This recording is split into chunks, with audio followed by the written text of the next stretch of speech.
আমার ছেলে, আমার ছেলের 11 বছর, আমার ছেলের নাম আরিয়া, ক্লাস 4-এ পড়ে আমার সন্তান, বাংলা ভাষণে পড়ে। আমার ছেলে সারা শরীর পুড়ে গেছে, যার চলে যায় সেই বোঝে পুড়ে গেছে, বিচ্ছেদে কি যন্ত্রণা, চুলটিও পুড়ে যার গেছে। চলে যায় সেই বোঝে বিচ্ছেদে কি আপনারা কখন যন্ত্রণা। জানতে পেরেছেন বা কিভাবে জানলেন? আমরা শুনছি যে স্কুলে আগুন ধরতে পারে, আমার চালের ছেলে ও যাইয়া হসপিটালে নিয়েছে, সাথে লুকা ছিল, ওরা সবাই নিয়েছে। আমিও হসপিটালে যাইয়া দেখছি ওরে যে পানি ডালতেছে, খালি পুরা শরীর পুড়ে গেছে, প্যান্ট সহকারে পুড়ে শরীরের সাথে লাগে গেছে।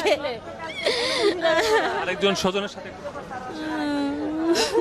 কি বলবো, দোয়া করেন সবাই যাতে আমাদের ছেলে সুস্থ হয়।